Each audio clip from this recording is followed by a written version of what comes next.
Guys आपण चाललेलो आहोत आता जरा सेक्टरला बिकॉज आहे उद्या निर्वीचा वाढदिवस. सो घेतलेली आहेत ही 2 पुस्तकं. ॲक्च्युली स्कूलमध्ये जाईल तर वडापाव आंघोळ करते. त्यामध्ये साहित्य होतं म्हणजे जास्त काय आणलेलं नाही आहे. केकची ऑटोमॅटिक लावची आहे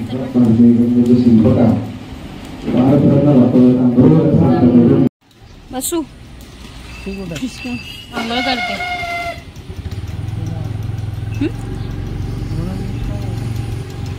मला अरे भाई मम्मीच्या इथे वडापाव बनवतात ते दुकानात ठेवायला. गाईज आपण चाललेलो आहोत आता जरा सेक्टरला बिकॉज आहे उद्या निर्वीचा वाढदिवस. सो निर्वीच्या वाढदिवसाच्या निमित्ताने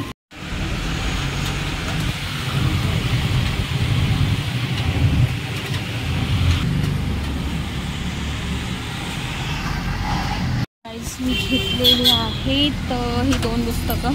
ॲक्च्युली स्कूलमध्ये द्यायचे आहेत निर्वीच्या पण बड्डेच्या गिफ्ट संदर्भात. सो त्याच्यामुळे सो काहीच फोर व्हीलरवाला जो आता तुम्हाला दिसला माझ्याशी बोलत होता तर म्हणे अरे यार मुझे साइड में गाड़ी लगाना था आणि आम्ही निघत होतो तर म्हटलं हाँ ठीक है हम भी जा रही है. तो मला बोलते क्या करूँ यार 1,500-2 हज़ार का मैंने किताब लिया, स्कूल का बैग लिया, छाता लिया. सो बाई मला सांगून काय मी पण तेच केलंय बाबा. काय करायचं आता एवढा महाग आहे तर. गाईज आपण आलेलो आहोत केकची ऑर्डर द्यायला. ठीक आहे 2 बुक तर घेतले आता केकची ऑर्डर देऊ आणि निघू. चला डोकं फिरलं मग आता फिरला माझ्या नवऱ्याचा व्लॉग बनवता. सो हे आहे युट्यूबचं केक लावले.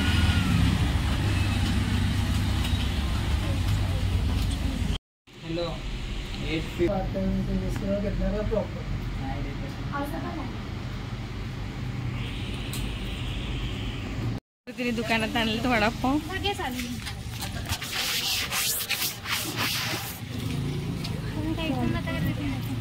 जाऊ आता येतो माझ्याकडे एवढं सामान पण आहे. अगं बड्डे गर्लचा फरक बघ.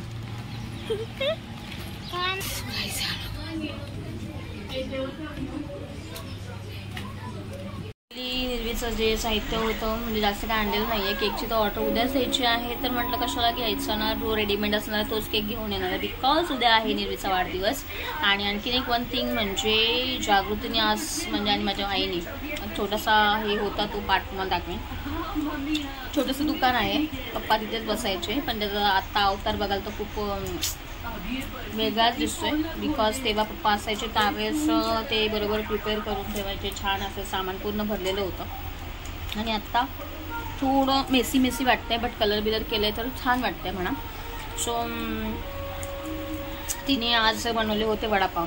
ठीक आहे तर मी पाव आणले होते वडे बनवलेत तिने छानपैकी मस्त झाले होते. टेस्ट तर खूप छान आहे तिच्या हाताला चव पण आहे. सो मम्मीने वडापाव 12-13 वाटतं तिने प्रिपेअर केले होते जेणेकरून सुरुवातीला कसं होतंय काय होतंय लोकांना आवडतंय नाही आवडते चव कशी लागते काय लागते त्याच्यासाठी मोजकेच बनवले आहेत. आता सेल किती होत आहेत ते काय मला माहिती नाही. पाऊस हा आज पडतोय कारण की निर्वीच्या बड्डेच्या दिवशी तर हमखास पाऊस पडतच असतो. ठीक आहे तर कालपासून त्यांनी सुरुवात केलेली आहे पडायला. निर्वीला पण आणले शाळेतनं आणि ते रिबन आणलं होतं हॅपी बड्डे गर्लवालं आणि बलून्स घेतले थोडेफार. सो अजून डिसाईड नाही केलेलं आहे की निर्वीचा बड्डे आपण आपल्या घर छोटं असल्या कारणाने काय होतं आपली फॅमिली मोठी आहे तर फॅमिलीला बसण्यासाठी उठण्यासाठी आपल्याला वावरायला तेवढी जागा मिळत नाही. त्याच्यामुळे दादांच्या टेरेसवरती करायचा की आपल्या घरी करायचा नो आयडिया. आणखीन हे एक गोष्ट आहे की जेवणाचं काय करायचं. जेवण बनवायचं एक तर आहे उद्या मंगळवार. येणारी पाहुणी आहे जी घरातलीच आहेत पाहुण्या म्हणताना आपल्या घरातलीच फॅमिली मेंबर्स असणार आहेत. काय त्यांचा उपवास मंगळवारी खात नाही असं नाही तसं नाही तर आता काय करायचं तोच विचार चालला आहे. सो अजून कोणाला सांगितलेलं पण नाही आहे. काय माझं डोकं आऊट झालेलं आहे. तिच्या पप्पाचा अजून पगार नाही झाला आहे. माझा झाला तो घराचा EMI हा त्या अमुक सगळं भरून संपलेलं आहे. त्यातले 1,000-2,000 ठेवले होते बाजूला काढून कारण केक वेफर चॉकलेट्स. आणखीन एक ते बुक्स पण घेतले होते ना निर्वीला तिच्या टीचर्सला देण्यासाठी शाळेत आणि एक आठवण म्हणून ते भरपूर काही काही विचार केला होता, बट ह्या टायमाला खूपच असा खर्च झालेला आहे, त्याच्यामुळे एवढा काय बजेट होत नाही आहे. बट 2 बुक्स घेतलेली आहेत, त्यातलं एक बुक मला फार आवडलं होतं, तर मी विचार करते मी काय करू. एक टीचर्ससाठी आहे by the way, and one more thing, आणखीन एक स्कूलसाठी मी देणार आहे प्रिपेअर. चॉकलेट देण्यापेक्षा एक आठवण म्हणून निर्वीची, आता जोपर्यंत आहे शाळेत तोपर्यंत 10 वर्ष 10 पुस्तकं जातील शाळेत निर्वीच्या लायब्ररीमध्ये च्या नावाने. कोणतरी वाचेल जेणेकरून, आणि असावं काहीतरी आपल्याचं, म्हणून एक चांगली आयडिया स्कूलवाल्यांनी पण हे केलेली आहे. ज्यावेळेस मी स्कूलमध्ये गेली होती त्यावेळेस आम्हाला सांगितलं होतं, सो त्याच्यामुळे. आणि बाकी सगळं झालेलं आहे. आशाताईंनी आज विहारामध्ये जायचं आहे कारण की ग्रंथपठण आज होणार आहे, सो मला ग्रंथपठणासाठीच पण लवकर जायचं आहे. त्यात हा एवढा पाऊस कोसळतो, एवढा कोसळतो आहे ना, आज पूर्ण मी नुसती भिजत डोकं बघा माझं काय वाटत नाही. असं वाटतं मी तेल थापून लावलं, पण काहीच तेल नाही लावलेलं. हे पाण्याने भिजून केस माझी ना कशी झाले मला, सो त्याच्यामुळे. मॅडमनी चाय आणि बिस्किट खाऊन झाले, कोण बघा खूप गोड खाते काढते, आणि खाऊन झालं आहे. तिकडे माझ्याकडे दिले त्यांचं पण, जसं आपण ठरवलेलं आहे खाऊ जे काय लागतं, जे गोड पदार्थ आपण देतो विहाराला, आणि फुले, हार आणि अगरबत्ती मेणबत्ती जी आपण सुरुवात केली, तर ते ताईने माझ्याकडेच दिले. तर आपण जाऊया. मी आता ना मुळ्याची भाजी कापून ठेवलेली आहे, ती पटकन शिजवते. आणि एक खिचडी भात चालेल का? पातळ नाही, मी भाकरी आणि भाजी बनवते, मुळ्याची भाजी, भाकरी आणि खिचडी भात आपल्या सगळ्यांसाठी, तिघांसाठी. आत्ताचा मेनू भाकरी आणि हे खाशील का? खाशील ना? पातळ नाही, जेवढं काही येईल ते खाशील ना, पण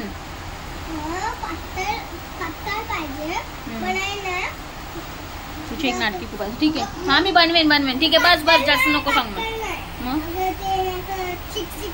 हा तसं बोल. चिक्कल लागतो तिला, चिक्कल पाहिजे भाताचं. असं अभ्यास काय असेल तो करून घे. आता जाईल आपल्या नेटवर्क जाईल, पाऊस कोसळतो एवढं. तर चला, तर मी आता करून घेते. तिला उद्या काय घालणार आहे, कारण की मी जाणार आहे कामाला, त्याच्यामुळे हिची तयारी हिचे पप्पाच करणार आहेत. काय कोणता ड्रेस घालणार आहे? कोणतं? ते कॉटनवाला ना? तुला काय त्या पोरांचं पडलंय? तू घाल ना भाई. घेतले मम्मी घालू का? हां, उद्या रोज घालून जा. 2 घेतलेत ते कशाला? सो ते काय प्रिपेअर करताय, तिला कसं हे करता तिला माहिती. बुक्स न विसरता घेऊन जा. एक टीचरसाठी घेऊन जा आणि एक लायब्ररीवाल्यांना द्यायलासाठी घेऊन जा. 2 बुक्स घेतले ते पण. ठीक आहे, 5 बुक डेपोमधून. आणि आता बघूया, पप्पा येतील घेऊन ना ते बुक्स.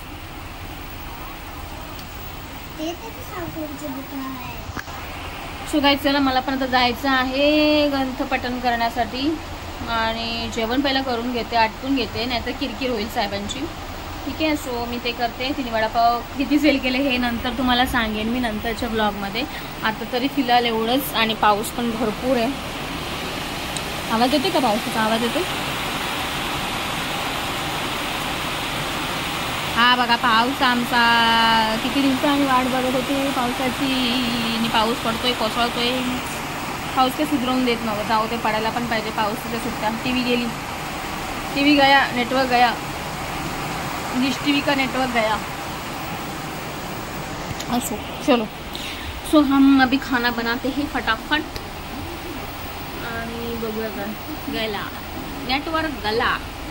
मी बनवते पटकन जेवण. मला दळण पण आणायचं आहे ना, फोन करून सांगते की येताना डब्बा घेऊन या दळणाचा, नाहीतर मग पुन्हा मला 9 वाजता जावं लागेल, घेऊन यावं लागेल. खूप काम आहे. ठीक आहे, चला तर मग आता आपण लागूया कामाला. आता वाजले किती? 7-10 झाले. सो माझं एवढं काम झालं पाहिजे आणि व्हायलाच पाहिजे, आणि मी करते फटाफट, आटपून घेते. इकडे मी मागाशी सांगितलं ना मुळ्याची भाजी,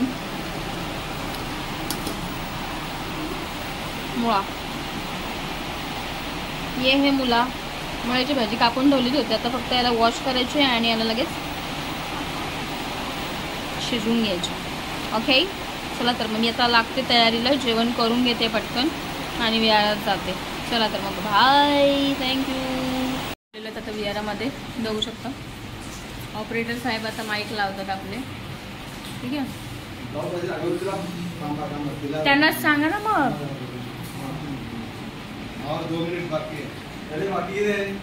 ये ऐसे बाकी बाकी करते ना तो फिर होता नहीं है. हे बघा, हाच मिलिंद आहे. हाच 2 मिनिटं बाकी. पावसाचं पाणी बघ लागतं. आपण बुद्ध वंदनेला सुरुवात करणार होतो. माईकचं पण काम झालेलं आहे. माईक चालू केलं आहे विश्वजित दादाने फायनली. हा बघा आपला माईक. हे भाई हे घे, चालू कर. भारतीय शिल्पकार भारतरत्न डॉक्टर आंबेडकर, संत गजानन महात्मा ज्योतिबा फुले या महामानवाच्या विचारांना प्रथम दिवा ठेवला. उपस्थित बौद्धन पंचायत समिती शाखा क्रमांक 554 पंत श्री मंडळ सामाजिक संघ बालविकास समिती या 4 संघटनेच्या माध्यमातून आपण वर्षावार सुधारता बदल हा संयुक्त कार्यक्रम आपल्या कार्यालयामध्ये करत आहोत. आणि आज सोमवार दिनांक 14/7/2025 रोजी आपण हा वर्षावारच्या कार्यक्रमाला सुरुवात करणार आहोत. तत्पूर्वी पंचश्री महिला मंडळाच्या अध्यक्षा आयुष्यामध्ये आशा किरण होते यांना मी विनंती करतो की आपण आपल्याला जो मान दिलेला आहे कुटुंबाला तो आपण मान देऊ. तथागत भगवान बुद्धांच्या प्रतिमेला पुष्पहार व डॉक्टर आंबेडकरांच्या प्रतिमेला पुष्पहार घालून अगरबत्ती मोमबत्ती करून आपण आजच्या कार्यक्रमाची सुरुवात करून घ्यायची आहे. आणि आपण आम्हाला पुढील कार्यक्रमाला सुरुवात करून घ्यायची.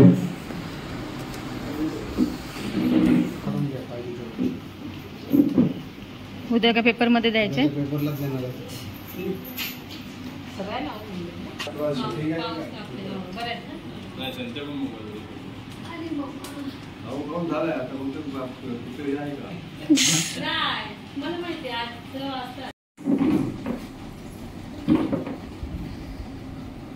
बुद्धं नमामि धम्मं नमामि संघं नमामि. नमो तस्स भगवतो अरहतो सम्मा सम्बुद्धस्स. नमो तस्स भगवतो अरहतो सम्मा सम्बुद्धस्स. नमो तस्स भगवतो अरहतो सम्मा सम्बुद्धस्स. बुद्धं शरणं गच्छामि धम्मं शरणं गच्छामि संघं शरणं गच्छामि. द्वितीयंपि बुद्धं शरणं गच्छामि. द्वितीयंपि धम्मं शरणं गच्छामि. द्वितीयंपि संघं शरणं गच्छामि. तृतीयंपि बुद्धं शरणं गच्छामि. तृतीयंपि धम्मं शरणं गच्छामि. तृतीयंपि संघं शरणं गच्छामि. पाणातिपाता वेरमणि सिक्खापदं समादियामि. आदिन्नदाना वेरमणि सिक्खापदं समादियामि. कामेषु मिच्छाचारा वेरमणि सिक्खापदं समादियामि. मुसावादा वेरमणि सिक्खापदं समादियामि. सुरामेरयमर्जपमादटाना वेरमणि सिक्खापदं समादियामि. साधु साधु साधु.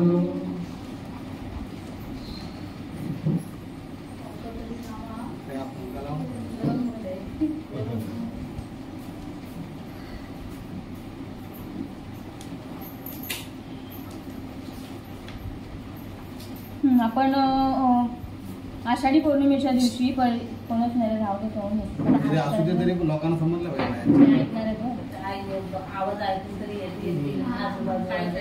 तर आषाढी पौर्णिमेच्या निमित्ताने आपण सुरुवात केली होती. परिचय आणि थोडासा आपण अध्याय घेतला होता. तर आपण त्याच्या पुढचा जो प्रथम खंड आहे त्याच्यामध्ये सिद्धार्थ गौतम आणि बोधिसत्व बुद्ध कसे झाले यातला पाठ असणार आहे. त्यातला भाग पहिला आहे जो म्हणजे जन्मापासून परिव्रजेपर्यंत. तर तो आपण सुरुवात करत आहोत. त्यातलं कुळ म्हणजे तथागत भगवान गौतम बुद्ध यांचा कुळ काय होतं यापासून आपण सुरुवात करतोय. ख्रिस्तपूर्व 6व्या शतकात उत्तर भारतात सार्वभौम असे एक राज्य नव्हते. संबंध देश निरनिराळ्या अनेक लहान मोठ्या राज्यात विभागला गेला होता. त्यांपैकी काही राज्यांवर एका राजाची सत्ता होती तर काहींवर एका राजाची सत्ता नव्हती. राजाची सत्ता असलेली राज्ये संख्येने एकूण 16 होती. त्यांची नावं अंग, मगध, काशी, कौशल, ब्रजी, मल्ल, चेदी, वत्स, पुरु, पांचाळ, मत्स्य, सौरसेन, अश्मक, अवंती, गांधार आणि कंबोज ही होत. ज्या राज्यांवर राजाची अधिसत्ता नव्हती ती ही होत आणि कपिलवस्तूचे शाक्य पावा व कुशिनारा येथील मल्ल, वैशालीचे लिच्छवी, मिथिलेचे विदेय, रामरामचे कोलिय आणि अलककपचे बळी, रेसपूतचे कलिंग आणि पिंपलवनाचे मौर्य आणि ज्यांची राजधानी मिसुमारगिरी होती ते म्हणजे भक्त. ज्या राज्यांवर राजाची सत्ता होती त्या राज्यांना जनपद म्हणत आणि ज्या राज्यांवर राजाची सत्ता नव्हती त्या राज्यांना संघ किंवा गणराज्य संघ असे म्हणत. कपिलवस्तू येथील शाक्यांच्या शासन पद्धतीविषयी विशेष अशी माहिती मिळत नाही. या राज्याची शासन व्यवस्था प्रजासत्ताक होती की त्यावर काही विशिष्ट लोकांची सत्ता होती हे समजत नाही. तथापि हे मात्र निश्चित की शाक्यांच्या गणतंत्र राज्यात अनेक राजवंश होते व ते आळीपाळीने राजसत्ता चालवित होते. अशा प्रकारे राजसत्ता चालविणाऱ्या राजघराण्याच्या प्रमुखाला राजा अशी संज्ञा होती. सिद्धार्थ गौतमांच्या जन्माच्या वेळी राजपद धारण करण्याची पाळी शुद्धीधनाची होती आणि शाक्यांचे राज्य भारतवर्षाच्या ईशान्य कोपऱ्यात वसले होते. ते एक स्वतंत्र राज्य होते. परंतु कालांतराने कोशल देशाच्या राजाने शाक्यांवर आपले आधिपत्य प्रस्थापित करण्यात यश मिळवले. कौशलधिपतीच्या अधिसत्तेमुळे शाक्यांना कौशल राजाच्या अनुज्ञेखेरीज आपल्या राजसत्तेचे काही अधिकार वापरणे अशक्य झाले होते.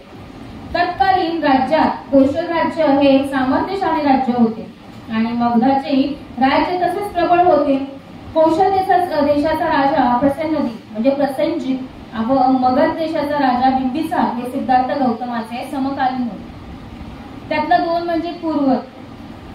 शाक्यांच्या राजधानीचे नाव कपिलवस्तू हे होतेच पण कदाचित हे नाव थोर बुद्धिवादी तत्ववेत्ता कपिल मुनी यांच्या नावावरून पडलेले असावे. कपिलवस्तूमध्ये जयसेन नावाचा एक शाक्य राहत होता आणि सिंहू नावाचा त्याला एक मुलगा होता. सिंहूचा विवाह कच्चनाशी झाला होता आणि त्याला शुद्धोदन, दौतोदन, शुक्लोदन, शाक्योदन व अभितोदन असे 5 पुत्र होते. या 5 पुत्रांशिवाय सिंहूला अमिता व प्रमिता या नावाच्या 2 कन्या होत्या. त्यांच्या कुटुंबाचे गोत्र आदित्य होते. शुद्धोदनाचा विवाह महामायेशी झाला होता. तिच्या पित्याचे नाव होते अज्जन व आईचे नाव सुलक्षणा असे होते. अज्जन हा कोलीय वंशातील होता. तो देवदह नावाच्या गावी राहत होता. शुद्धोदन हा मोठा योद्धा होता. जेव्हा शुद्धोदनाने शूरपणा दाखवला तेव्हाच त्याला दुसरी पत्नी करण्याची अनुमती देण्यात आली व त्याने दुसरी पत्नी म्हणून महाप्रजापतींची निवड केली. ती महामायेची वडील बहीण होती. शुद्धोदन फार श्रीमंत होता.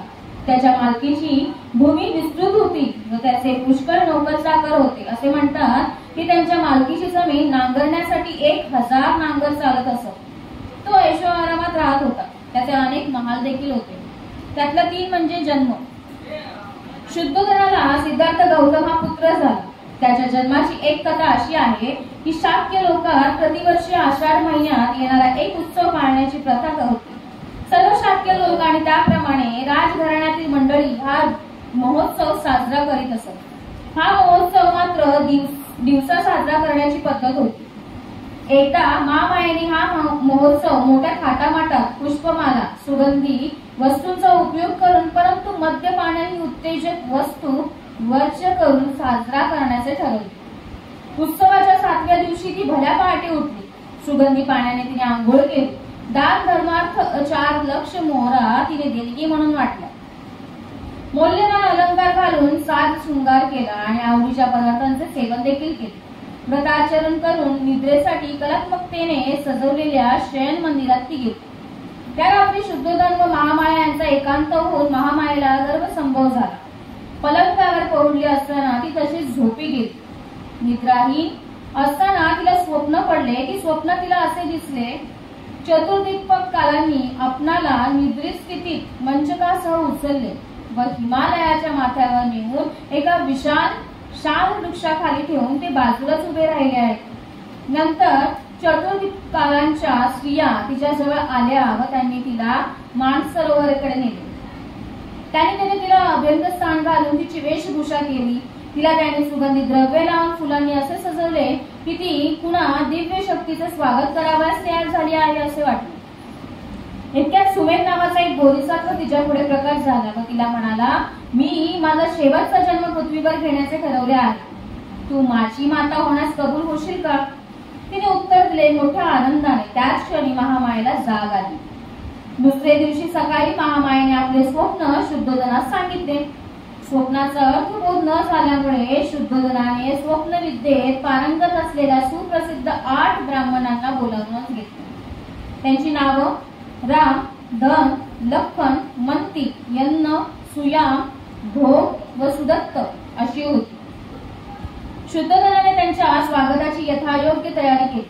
त्याने सेवकांकडून जमिनीवर फुलांचे सडे घालून त्या ब्राह्मणांसाठी उच्चासने मांडली.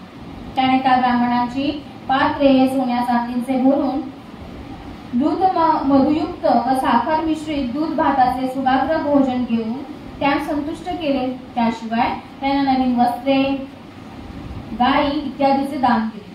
ब्राह्मण संतुष्ट झाल्यावर शुद्धोधनाने महामायेला पडलेले स्वप्न त्यांना सांगितले आणि तो म्हणाला की या स्वप्नाचा अर्थ मला सांगा. राजा चिंता करू नकोस, ब्राह्मण म्हणाले. तुला एक असा पुत्र होईल की जर तो संसारात राहिला तर तो सार्वभौम सम्राट होईल, पण संसार त्याग करून जर तो संन्यासी झाला तर तो विश्वातील अज्ञान अंधकार नाहीसा करणारा भगवान बुद्धच होईल. पात्रातील केल्याप्रमाणे महामायेने 10 महिने बोधिसत्वाला आपल्या गर्भात धारण केले. तिचा प्रसूती काळ जवळ येऊ लागताच प्रसूतीसाठी आपल्या माहेरी जाण्याची तिने इच्छा व्यक्त केली. आपल्या पतीला ती म्हणाली, माझ्या पित्याच्या देवदहन नगरीला मी जाऊ इच्छिते. तुझ्या इच्छेप्रमाणे होईल, राजाने उत्तर दिले. सोन्याच्या पालखीत बसवून शुद्धोधनाने मोठ्या लवाजमासहित तिला तिच्या पित्याच्या घरी पाठवले. देवदहनाला जात असताना मार्गात फुलांनी बहरलेल्या तसेच पुष्पविरहित अशा वृक्षांच्या आल्हाददायक गर्द वनराईतून महामायेला जावे लागणार होते. तेच लुंबिनी वन होते. लुंबिनी वनातून पालखी नेली असताना ते वन स्वर्गीय अशा चित्रलता वनाप्रमाणे किंवा एखाद्या महाप्रतापी राजाच्या स्वागतासाठी सुशोभित केलेल्या मंडपासारखेच भासत होते. बुंद्यापासून फांद्यांच्या शेंड्यापर्यंत तेथील वृक्ष फुलाफळांनी ओथंबलेले होते. त्यावर नाना रंगांचे असंख्य भ्रमर चित्र विचित्र आवाजात धुजाराव करीत होते आणि निरनिराळ्या प्रकारचे पक्षीगण मंजूळ स्वरालाप करीत होते. तेथील मनोरम दृश्य पाहून महामायेच्या मनात तेथे थांबून काही काळ क्रीडा तयार करण्याची इच्छा उत्पन्न झाली आणि म्हणून तिने पालखी वाहणाऱ्या सेवकास आपली पालखी शाल वृक्षाच्या कुंजात नेऊन उतरवण्यास व तिथे उभे राहण्यास सांगितले. महामाया पालखीतून उतरली व तेथील एका सुंदर शाल वृक्षाच्या बुंद्याशी चालत गेली. त्या शाल वृक्षांच्या फांद्या वाऱ्याच्या झुळकीने वर खाली हेलावत असलेल्या पाहून महामायेला त्यांपैकी एक फांदी हाताने धरावी असे वाटली. सुदैवाने एक फांदी सहजत्या तिला धरता येईल एवढी खाली आली. इतक्यात ती आपल्या पायाच्या चवड्यावर उभी राहिली व तिने ती फांदी हाताने धरली. तेवढ्यात फांदी वर गेल्यामुळे झटक्याने महामाया वर उचलली गेली आणि अशा प्रकारे हल्ल्यामुळे तिला प्रसूतीच्या वेदना होऊ लागल्या. शाल वृक्षाची फांदी हातात धरली असताना उभ्यानेच तिने मुलाला जन्म दिला. त्या मुलाचा जन्म ख्रिस्तपूर्व 563व्या वर्षी वैशाखी पौर्णिमेला झाला. शुद्धोधन व महामाया यांचा विवाह होऊन पुष्कळ वर्ष झाली होती, परंतु त्यांच्या पोटी संतान नव्हती आणि म्हणून पुत्रप्राप्ती झाली. तेव्हा शुद्धोधनाने व त्याच्या परिवाराने आणि सर्व शाक्यांनी पुत्र जन्माचा तो उत्सव मोठ्या हर्षोल्लासाने थाटामाटात साजरा केला. पुत्र जन्माच्या यावेळी कपिलवस्तूची राजपद भूषवण्याची पाळी शुद्धोधनाची होती. अर्थातच त्यामुळे त्या बालकाला युवराज म्हणून संबोधण्यात येऊ लागले. त्यातले 4 म्हणजे असित मुनींचा आगमन. ज्यावेळी या बालकाचा जन्म झाला त्यावेळी असित नावाचा एक महान तपस्वी ऋषी हिमालय पर्वतावर राहत होता. असित ऋषीने पाहिले की अंतरिक्षातील देव बुद्ध या शब्दाचा ध्वनी करीत आहेत व त्यांच्या प्रतिध्वनी सोहमकडे उमटत आहेत. त्याने पाहिले की ते आपली वस्त्रभूषणे मिरवीत इकडे तिकडे हर्षभराने फिरत आहेत. त्याने विचारच केला की ज्या ठिकाणी बुद्धाने जन्म घेतला आहे तिथे मी का जाऊ नये. मग त्यांनी आपल्या दिव्य दृष्टीने व जम्बूद्वीपाचे निरीक्षण केले तेव्हा शुद्धोधनाच्या गृही तळपणारे एक दिव्य बालक जन्माला आले असून त्यामुळेच अंतरिक्षातील सर्व देव हर्ष निर्भर झाले आहेत असे त्यांना दिसले. म्हणून तो महान ऋषी उठला आणि आपला पुतण्या नरदत्त याला बरोबर घेऊन राजा शुद्धोधनाच्या गृहीला आला आणि त्याच्या राजवाड्याच्या प्रवेशद्वाराबाहेर उभा राहिला. तिथे त्याने लाखो लोक गोळा झाल्याचे पाहिले तेव्हा तो द्वारपालाजवळ गेला आणि त्यांना म्हणाला, अरे राजाला जाऊन सांग की दाराशी एक तपस्वी उभा आहे.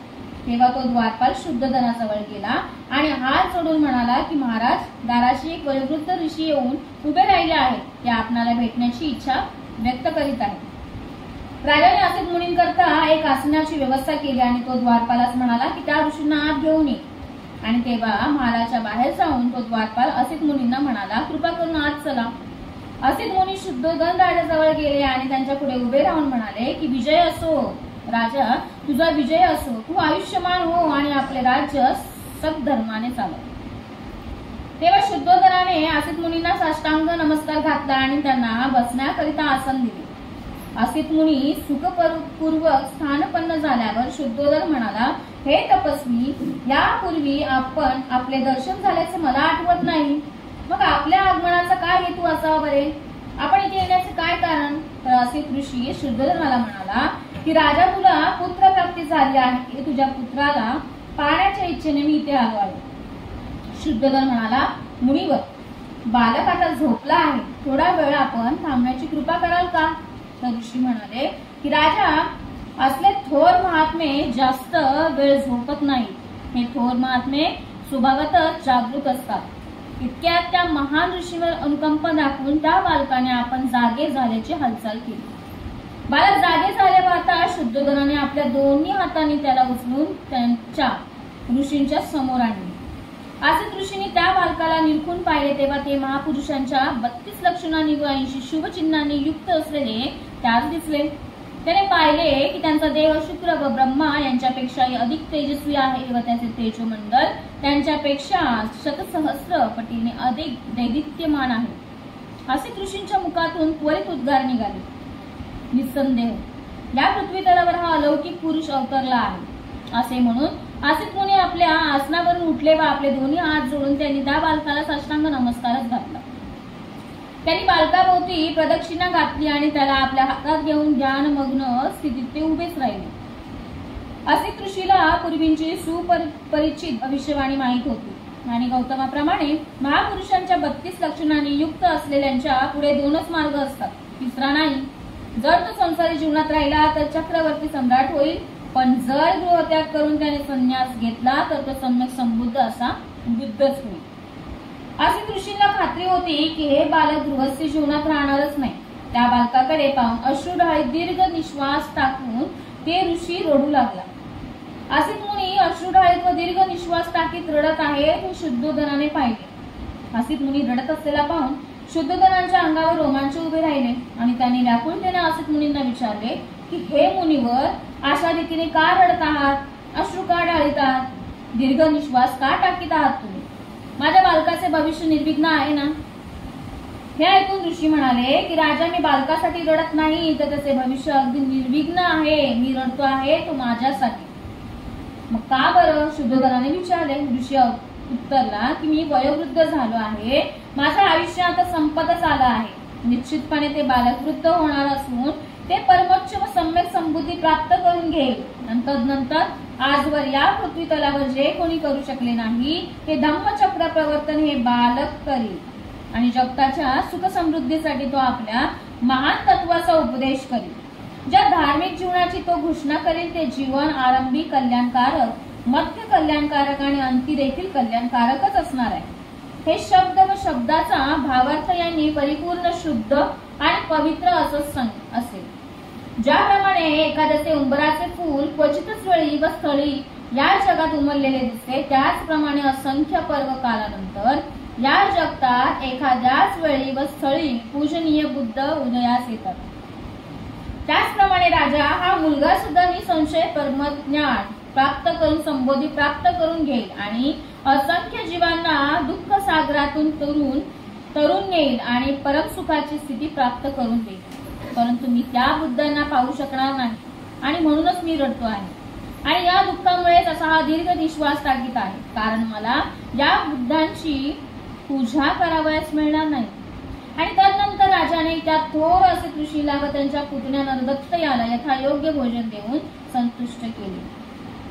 त्याला वस्त्रदान देऊन त्यांच्या भोवती प्रदक्षिणा घालून वंदन केले. तेव्हा असित मुनी त्यांचा पुतण्या नरदत्त याला म्हणाला की नरदत्ता, जेव्हा हे बालक वृद्ध झाल्याचे तू ऐकशील तेव्हा त्याच्याकडे जाऊन त्याच्या ज्ञान मार्गाचा अनुग्रह कर, ते तुला सुख शांतीचे कल्याणप्रद ठरेल. असे म्हणून असित मुनीने राजाची अनुज्ञा घेऊन तो आपल्या आश्रमाकडे निघून गेला. 5. महामायेचा मृत्यू. 5व्या दिवशी नामकरण विधी करण्यात आला आणि मुलाचं नाव सिद्धार्थ असं ठेवण्यात आलं. त्याचे गोत्र नाम गौतम होते, म्हणून त्याला सिद्धार्थ गौतम या नावाने लोक संबोधू लागले. मुलाच्या जन्माचा आनंदोत्सव व नामकरण विधी समारंभ चालू असतानाच महामाया एकाएकी आजारी पडली व तिचे दुखणे बळावू लागले. आपला अंतकाळ जवळ आला आहे असे ओळखून तिने राजा शुद्धोधनाला व प्रजापतीला आपल्या रुग्णशय्येजवळ बोलवले आणि म्हटले की माझ्या मुलाबद्दल असित मुनीने जे भविष्य वर्तवले आहे ते खरं होईल याचा मला विश्वास वाटत आहे. मला दुःख एवढंच वाटतंय की ते खरं ठरलेल्या पाण्यासाठी मी जिवंत राहणार नाही. माझं बाळ आता लवकरच मातृहीन होईल, परंतु माझ्या मागे माझ्या मुलाचे काळजीपूर्वक लालन पालन होईल किंवा नाही व त्याच्या भवितव्याला अनुलक्षून त्यांची योग्य प्रकारे जोपासना केली जाईल किंवा नाही याबद्दल मला मुळीच चिंता वाटत नाही. प्रजापती, माझे बाळ मी तुझ्या स्वाधीन करते आहे. त्याच्या आईपेक्षाही तू त्याचा चांगला सांभाळ करशील याबद्दल मला मुळीच शंका वाटत नाही. आता कष्टी होऊ नका, मला इहलोक सोडण्याची आज्ञा द्या, देवाचं बोलवणं आलं आहे. त्याचे दूध मला घेऊन जाण्यासाठी थांबले आहेत असे म्हणून महामायेने प्राणच सोडला. शुद्धोधन व प्रजापती या दोघांनाही दुःखावेग अनावर झाला आणि त्यांनी रडून आक्रोशच केला. सिद्धार्थाचे मातेचे देहावसान झाले तेव्हा तो अवघा 7 दिवसांचा होता. सिद्धार्थाचा नंद नावाचा एक धाकटा भाऊ होता. शुद्धोधनाचा महाप्रजापतीपासून झालेला तो पुत्र होता. सिद्धार्थाला याशिवाय अनेक चुलत भाऊ देखील होते. महानाम व अनिरुद्ध हे त्यांच्या चुलता शुक्लोदन याचे पुत्र, आनंद हा त्याचा चुलता अमितोदन याचा पुत्र व देवदत्त हा त्याचा मावशी अमिता हिचा पुत्र. महानाम हा सिद्धार्थापेक्षा वयाने वडील होता आणि आनंद हा लहानच होता. त्यांच्या सोबतीत सिद्धार्थ लहानाचा मोठा झाला. मग त्याच्यानंतर येते बालपण आणि शिक्षण.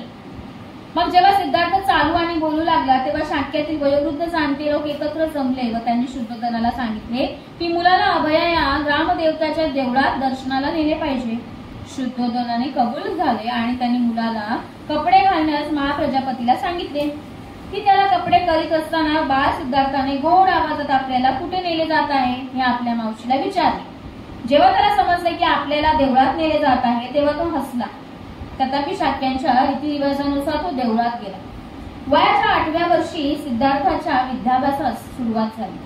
महामायेच्या स्वप्नाचा अर्थ सांगण्यासाठी शुद्धोधनाने ज्या 8 ब्राह्मणांना बोलवले होते व ज्यांची सिद्धार्थाचे भविष्य कथन केले होते ते त्यांचे प्रारंभीचे गुरुच झाले. ज्यांना जे काही ज्ञान होते ते सर्व त्यांनी सिद्धार्थाला शिकवल्यानंतर शुद्धोधनाने उदिच्छ देशातील थोर कुळ जन्मलेल्या व उच्च परंपरा असलेल्या सब्बमित्ताला बोलावून घेतले. सब्बमित्त हा भाषाशास्त्र, व्याकरणशास्त्र, वेद, वेदांगे आणि उपनिषदे या सर्वात पारंगत होता. शुद्धोधनाने त्यांच्या हातावर सुवर्ण कलशातून उदक प्रदान करून सिद्धार्थाला अध्ययनासाठी त्यांच्या स्वाधीन केले. हा त्यांचा दुसरा गुरु. त्याच्या हाताखाली सिद्धार्थ गौतमाने तत्कालीन सर्व दर्शन शास्त्रे आत्मसात केली आणि याशिवाय त्यांनी आलार कालामांचा शिष्य भारद्वाज याचकडून ध्यान धारणेची विद्या देखील संपादिली. भारद्वाजाचा आश्रम कपिलवस्तू येथे होता. 7. सुरुवातीची लक्षणे. जेव्हा तो आपल्या पित्याच्या शेतावर जात असे, जेव्हा त्या ठिकाणी त्याला काही काम नसे, त्यावेळी तो एकांत स्थळी जाऊन समाधी लावण्याचा यत्न करीत असे. त्याच्या बौद्धिक विकासासाठी आवश्यक त्या सर्व गोष्टी केल्या जात असताना क्षत्रियाला आवश्यक अशा युद्ध विद्येच्या शिक्षणाकडे दुर्लक्ष केले जात नव्हते. कारण आपल्या मुलाचा मानसिक विकास करताना त्याच्या पौरुषत्वाचा विकासाकडे दुर्लक्ष करण्याची चूक आपल्या हातून होऊ नये याची दक्षता शुद्धोधन घेत असे. सिद्धार्थ दयाशील प्रवृत्तीचा होता. माणसाने माणसाची पिळवणूक करावी हे त्याला आवडत नसे. एकदा तो आपल्या काही मित्रांच्या समवेत आणि बरोबर आपल्या पित्याच्या शेतावर गेला. तेथे त्याने अंगावरील अगदी थोडक्या वस्त्रांविषयी अंग भाजून काढणाऱ्या कडक उन्हात जमीन नांगरणे, बांध घालणे, झाडे तोडणे इत्यादी कामे करीत असलेले मजूर पाहिले. ते दृश्य पाहून तो अतिशय हळहळला. तो आपल्या मित्रांना म्हणाला, एका माणसाने दुसऱ्याची पिळवणूक करावी हे योग्य ठरते का? मजुराने कष्ट करावे व त्याच्या कष्टाच्या फळावर मालकाने आपले जीवन जगावे हे कसे बरोबर असू शकेल? त्यांच्या मित्रांना यावर काय उत्तर द्यावे हेच कळेना. कारण हे जुन्या परंपरेचे तत्वज्ञान मांडणारे होते. त्यांच्या मते मजुराचा जन्म हा आपल्या धन्याची चाकरी करण्यासाठीच आहे आणि आपल्या धन्याची चाकरी करण्यातच त्यांच्या जीवनाची इति कर्तव्यता आहे. शाक्य लोक व प्रमंगल नावाचा एक उत्सव साजरा करीत असत. हा ग्रामीण लोकांनी धान्याच्या पेरणीच्या दिवशी साजरा करावयाचा उत्सव होता. शाक्य लोकांच्या कथेनुसार ह्या दिवशी प्रत्येक शाक्याला स्वतःच्या आपल्या हाताने जमिनीत नांगर धरणे भाग पडत असे आणि सिद्धार्थ या प्रथेचे नेहमी पालन करीत असे. तो स्वतः नांगर धरीत असत. जरी तो विद्वान होता तरी त्याने शारीरिक श्रमाचा कधी तिरस्कार केला नाही. तो क्षत्रिय कुळात जन्मलेला होता आणि त्याला धनुर्विद्येचे आणि इतर शस्त्र चालवण्याचे शिक्षण मिळाले होते. परंतु दुसऱ्याला निष्कारण इजा करणे त्याला आवडत नसे. शिकार करणाऱ्यांच्या मंडळात सामील होण्यास तो तयार नसे. त्याचे मित्र त्याला म्हणत की तुला वाघांची भीती वाटते का? तेव्हा तो उत्तर देई की मला माहित आहे तुम्ही वाघाला मारण्यासाठी जात नसून ते हरिण आणि ससे यांच्यासारख्या निरुपद्रवी प्राण्यांना मारण्यासाठी जातात. निदान तुझे मित्र किती बिनचूक निशाणबाजी करतात हे पाहण्यासाठी तरी तू ये. त्याचे मित्र त्याला आग्रह करीत. पण सिद्धार्थ अशा प्रकारच्या आमंत्रणालाही नकार दे आणि म्हणे की मला निरुपद्रवी प्राण्यांना मारताना पाहणे आवडत नाही. सिद्धार्थाच्या या प्रवृत्तीमुळे प्रजापती गौतमी अतिशय चिंताग्रस्त होत असे. त्यांच्याशी वाद घालताना ती म्हणे की तू विसरतोस की तू क्षत्रिय आहेस. लढणे हा तुझा धर्म आहे. शिकारीच्या मार्गाने युद्ध विद्येत निपुणता प्राप्त होते. कारण शिकारीने अचूक नेमबाजीचे शिक्षण देखील मिळते. तर शिकार हे क्षत्रियांचे युद्ध विद्येचे शिक्षण घेण्याचे एक क्षेत्रच आहे. सिद्धार्थ नेहमी गौतमीला विचारित असे, पण आई क्षत्रियांना लढावे तरी का लागते? आणि गौतमी उत्तर देई, तो त्यांचा धर्म आहे म्हणून. तिच्या उत्तराने सिद्धार्थाचे काही समाधान होत नसे. तो गौतमीला विचारी की मला असे सांग की माणसाला मारणे हा माणसाचा धर्म कसा असू शकतो? त्यावर गौतमीने उत्तर दिले की ही प्रवृत्ती एखाद्या संन्याशाला योग्य आहे, पण क्षत्रियाने लढलेच पाहिजे. जर ते लढणार नाही तर राज्याचे संरक्षण कोण करील? पण आई, जर सगळे क्षत्रिय एकमेकांवर प्रेम करू लागले तर हिंसा न करता ते आपल्या राज्याचे रक्षण करू शकणार नाहीत का? यावर गौतमी निरुत्तरच झाली. तो आपल्या मित्रांना आपल्या बरोबर बसवून समाधी लावण्यास उद्युक्त करण्याचा प्रयत्न करी. त्यासाठी तो योग्य असे आसन घालून बसण्याचे त्यांना शिकवी. तो त्यांना एखाद्या विषयावर चित्त एकाग्र करण्यास शिकवी. मी सुखी व्हावे, माझे आपतेष्ट सुखी व्हावेत, सर्व प्राणी मात्र सुखी व्हावेत, अशा प्रकारच्या विचारांची ध्यानाकरिता निवड करण्याविषयी तो त्यांना उपदेश करी. परंतु त्यांचे मित्र या गोष्टीला महत्व देत नसत तर ते त्याची हसून थट्टा करीत. ते डोळे बंद करीत, पण ते चिंतनाच्या विषयावर मन एकाग्र करू शकत नसत. उलट त्यांच्या दृष्टीपुढे शिकारीची हरणे, खाण्याचे गोड पदार्थ येत असत. त्याच्या पित्याला व मात्याला त्याचा हा ध्यान धारणेचा ध्यास आवडत नसे. तो क्षत्रियाच्या जीवनाच्या सर्वथा विरुद्ध आहे असे त्यांना वाटे. योग्य विषयावर चित्त एकाग्र केल्याने अखिल जगातील मनुष्य मात्रावरील प्रेम भावना वृद्धिगत होते, यावर सिद्धार्थाचा विश्वास होता. या संबंधीची खात्री देताना तो म्हणे की आपण जेव्हा प्राणी मात्रांवर विचार करतो तेव्हा त्यांच्या भेदाभेद व असमानता यांपासून सुरुवात करतो. आपण मित्रांना शत्रूपासून वेगळे करतो. आपण आपल्या पाळीव जनावरांच्या मनुष्य प्राण्यापासून भिन्न समजतो. आपण मित्र व पाळीव जनावरे यांवर प्रेम करतो आणि शत्रू व हिंसक पशूंचा द्वेष देखील करतो. ही भेदरेषा आपण ओलांडली पाहिजे आणि आपण जेव्हा आपल्या चिंतनात व्यवहारी जीवनाच्या मर्यादेपलीकडे जातो तेव्हाच हे करू शकतो. अशा प्रकारची त्यांची विचारधारणा होती. त्यांचे बालपण परमोच्च प्रेम भावनेने व्यापलेले होते. एकदा तो आपल्या पित्याच्या शेतावर गेला. विश्रांतीच्या वेळी एका झाडाखाली बसून तो निसर्गाची शांती व सौंदर्याचा आस्वाद घेत होता. इतक्यात आकाशातून एक पक्षी त्याच्या समोर पडला. त्या पक्षाला बाण लागला होता व तो त्याच्या शरीरातला गुंतला होता. त्यामुळे तो पक्षी घायल होऊन तडफडत होता. सिद्धार्थ त्या पक्षाला वाचवण्यासाठी पुढे आला आणि त्याने त्याच्या अंगातील बाण उपटून काढला. त्याच्या जखमेवर पट्टी बांधली व त्याला पिण्यासाठी पाणी दिले. त्याने त्या पक्षाला उचलले व ज्या जागी तो अगोदर बसला होता त्या जागी आला. त्याने त्या पक्षाला आपल्या उत्तरीय वस्त्रात गुंडाळले. ऊब देण्यासाठी त्याला आपल्या हृदयाशी धरले. सिद्धार्थाला आश्चर्य वाटले की या निष्पाप पक्षाला कोणी मारले असावे. थोड्याच वेळात त्याचा चुलत भाऊ देवदत्त शिकारीच्या सर्व आयुधांशी तेथे आला आणि त्याने सिद्धार्थाला सांगितले की आकाशात उडत असलेल्या एका पक्षाला आपण बाण मारला आहे. तो पक्षी जखमी झाला असून काही अंतरावर उडून गेल्यावर तो इथेच कुठेतरी पडला असावा. तो तू पाहिलंस काय? सिद्धार्थाला त्याने विचारले. सिद्धार्थ होय म्हणाला व घायल स्थितीतून बरा झालेला तो पक्षी त्याला दाखवला. देवदत्ताने मागणी केली की माझा पक्षी तू माझ्या स्वाधीन कर, पण सिद्धार्थाने ते नाकारले. त्यामुळे त्या दोघांमध्ये तीव्र वाद झाला. देवदत्ताचे म्हणणे होते की या पक्षाचा मालक मी आहे, कारण शिकारीच्या नियमानुसार जो शिकार करतो तोच त्या शिकारीचा मालक असतो. सिद्धार्थाने या नियमाची अधिकृतता अमान्यच केली. तो म्हणाला जो ज्याचे रक्षण करतो त्यालाच त्याच्या मालकीचा हक्क प्राप्त होतो. ज्याला दुसऱ्याचा जीव द्यावायचा असतो तो त्याचा मालक कसा होऊ शकतो? या वादात दोघांपैकी कुणीही माघार घ्यायला तयार होईना. शेवटी हा प्रश्न लवादाकडे नेण्यात आला. लवादाने सिद्धार्थ गौतमाचा दृष्टिकोनच योग्य असल्याचा निर्णय दिला. त्यामुळे देवदत्त सिद्धार्थाच्या कायमचा शत्रूच बनला. परंतु सिद्धार्थ गौतमाची करुणावृत्ती इतकी उत्कट होती की आपल्या चुलत भावाची मर्जी राखण्यापेक्षा एका निष्पाप पक्षाचा जीव वाचवणे त्याने अधिक पसंत केले. सिद्धार्थ गौतमाच्या बालपणीची प्रकट झालेली त्याची स्वभाव लक्षणे ही अशी होती. त्यानंतर त्यांचा झाला विवाह. दंडपाणी नावाचा एक शाक्य होता. त्याला यशोधरा नावाची एक मुलगी होती आणि ती आपल्या सौंदर्याविषयी आणि चारित्र्याविषयी प्रसिद्ध होती. यशोधराने 16व्या वर्षात पदार्पण केले होते व दंडपाणी तिच्या लग्नाच्या चिंतेत होता. त्यावेळच्या कथेप्रमाणे दंडपाणीने आपल्या मुलीच्या स्वयंवरात भाग घेण्याकरिता शेजारच्या सर्व देशातील युवकांना निमंत्रण धाडले. सिद्धार्थ गौतमालाही निमंत्रण पाठवण्यात आले होते. सिद्धार्थ गौतमालाही 16 वर्ष पूर्ण झाली होती आणि त्याच्या माता पित्याला देखील त्याच्या विवाहाची अशीच काळजी लागली होती. मग त्याने त्याला त्या स्वयंवरात जाण्यास आणि यशोधरेचे पाणी ग्रहण करण्यास सांगितले. त्याने आपल्या माता पित्याच्या इच्छेला मान दिला आणि जमलेल्या सर्व युवकांतून यशोधरेने सिद्धार्थ गौतमालाच वरले. दंडपाणी विशेष प्रसन्न नव्हता. या विवाहाच्या यशस्वीतेबद्दल तो साशंक होता. त्याला वाटले की सिद्धार्थाला साधू मुनींच्या सहवासाचे विशेष वेळ आहे.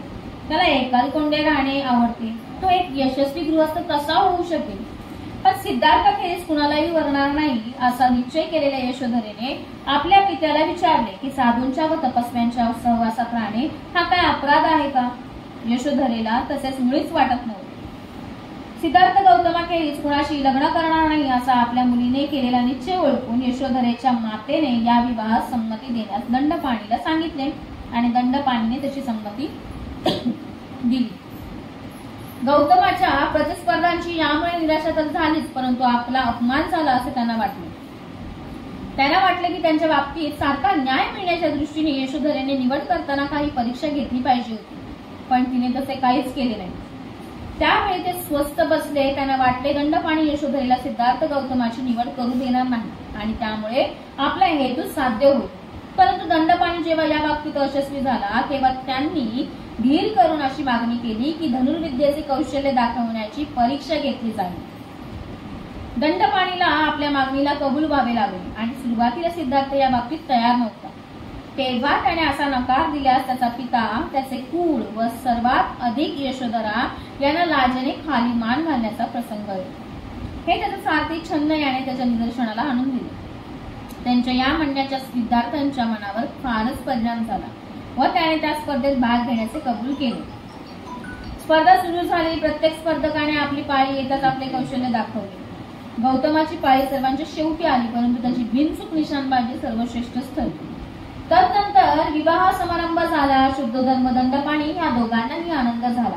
त्याचप्रमाणे यशोधरेला व महाप्रजापतीलाही अत्यानंद झाला.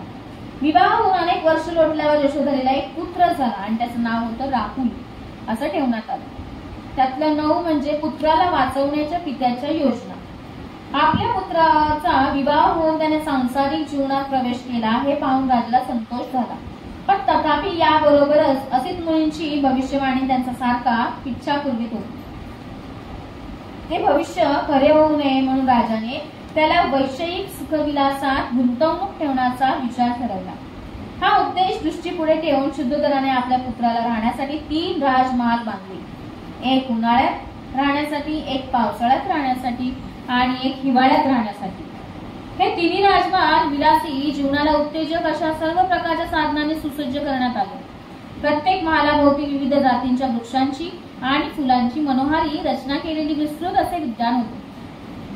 आपल्या कुटुंबाचा पुरोहित उद्देयी जीवनाशी आणि यांच्याशी सल्लामसलत करून राजाने राजपुत्रासाठी अति सुंदर युवतींनी युक्त अशा अंतपुराची व्यवस्था करण्याचा विचार ठरवला.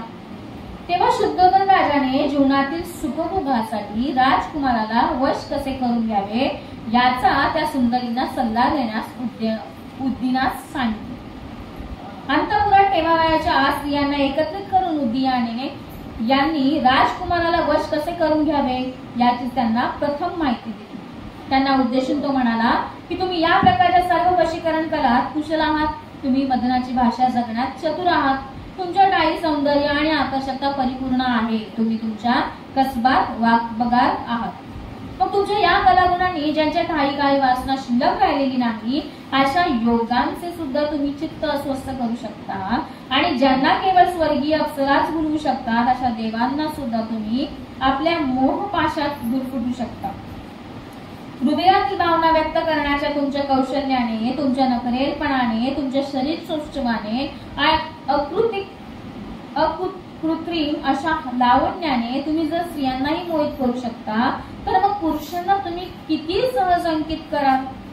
आपापल्या क्षेत्रात अशा प्रकारे कुशल असलेल्या तुम्हाला राजपुत्राला जिंकून त्याला तुमच्या बंदी करणे व प्रेमरज्जूंनी बांधून त्याला तुमचा अंकित करून ठेवणे असाध्य नाही.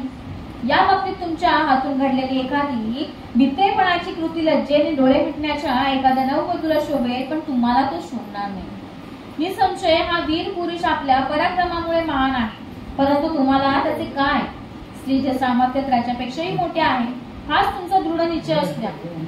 प्राचीन काळी ज्याला जिंकणे देवानेही कठीण होते अशा एका महान तपस्व्याला काशीतील एका सौंदर्यवती वेश्येने लाथा मारून झुडकारून आपल्या पायी लोळण घेत ठेवले होते. आणि महान तपस्वी विश्वामित्राला तो तपश्चर्येत निमग्न असतानाही वृद्धाची नावाच्या अप्सरेने 10 वर्ष जंगलात आपली बंदी करून ठेवली होती. यासारख्या अनेक तपस्व्यांना जिथे स्त्रियांनी कवडी मोल केलेले तिथे त्यांचे यौवन पुष्प प्रथमच उमलत आहे. अशा कोमल राजकुमाराची काय कथा? हे असे असल्यामुळे तुम्ही नीटपणाने असे प्रयत्न करा की राजकुळाची वंश परंपरा सिद्धार्थाकडून तुटणार नाही. सामान्य स्त्रिया सामान्य पुरुषाला अंकित करतात, परंतु त्याचा खरा स्त्रिया की ज्या असाधारण स्वभावाच्या पुरुषांना जिंकतात.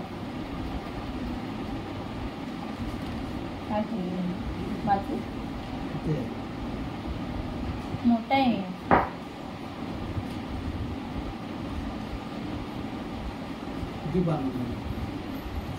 16 पानं झाली. अरे बापरे 17 18 एकाच ह्याच्यात आहे वाटतं. हे नाही पूर्ण थोडं आता थोडं हे करा नाही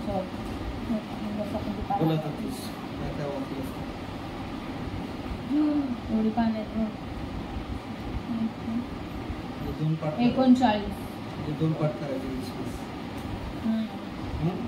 थांब अजून 4 घेते ना मी होऊन जाते है ना.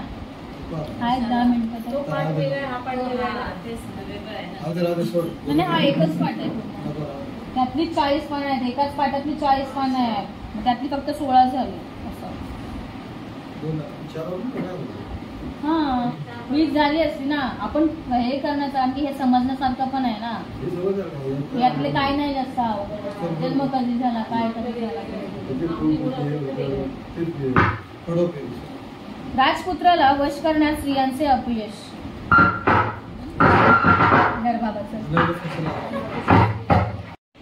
भगवान बुद्धांचा म्हणजे त्याचा तेव्हापासून ते त्याचा जन्म आणि जन्मानंतर अशीच मुलींनी जे केलेले त्याचं भविष्य आहे ते भूमी ठरावी म्हणून त्यांच्या वडिलांनी जे केलेले हे प्रयत्न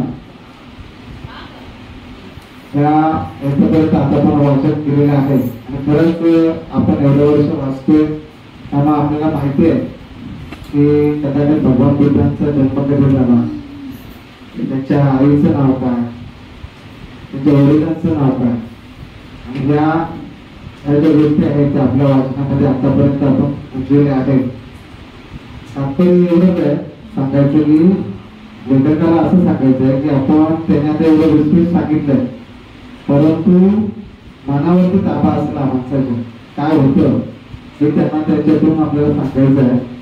आणि म्हणूनच त्यांनी एवढा आटोकाट प्रयत्न केलेला आहे. तरी आजचा आपण हा विषय ते संपवत आहोत आणि आपण सर्वजण आलात त्याबद्दल 40 संघटनेच्या वतीने हार्दिक स्वागत करतो. आणि आज आपण पद्धतशीर महिला मंडळाच्या अध्यक्षा आशा मोहिते यांना आपण आज जेव्हा त्या कुटुंबाला निमंत्रित केलं होतं तर त्यांनी चांगल्या प्रकारे आज अगरबत्ती मेणबत्ती आणि आपल्याला काही स्वीट आणून दिलेलं आहे तर त्याच्यासाठी एकदा जोरदार कानावा द्यायचे.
सांभो मे शरणं वरं एतेन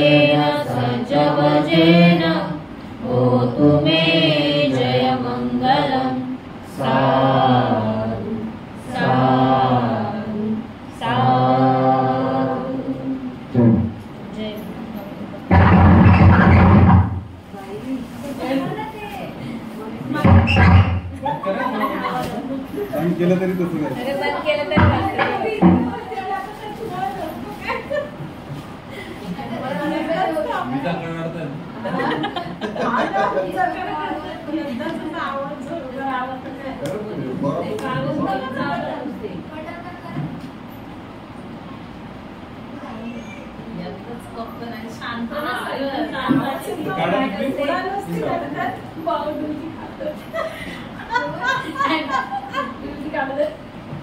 डुलक्या काढत असतील त्यांचे बरोबर झाले.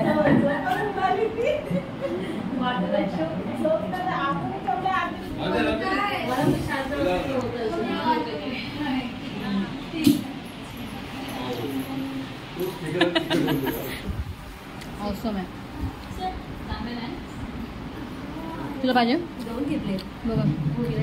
आधी 3 घे ना. एक रवी दादाला घे, एक चिवला घे, एक आजीला घे. ही कविता माहिती आहे. तू रवी दादा माहिती ना. तू व्हिडिओ बनवतो त्याची बायको ही. लाईक करा, सबस्क्राईब करा, कमेंट करा आणि शेअर करायला अजिबात विसरू नका. ठीक आहे. मस्त आहे. मी आता आनंद घेते याचा. भेटू आपण नंतरच्या परत एकदा व्हिडिओमध्ये. ना खाऊसाठी येतात कसे लोक आहेत बाबा. आणि 2-2, 4-4 घेऊन जातात. माझ्या नवऱ्याला द्या, माझ्या सासूला द्या. कशी रे बाई. आपण माझ्याकडून इथून घेते आणि घरी जाऊन माझ्याकडे मागते. नाही हे खोटं बोलते. बरोबर आहे. खरं खोटं बोलते. ते पद्मामताई बघ कुस मारते कशी.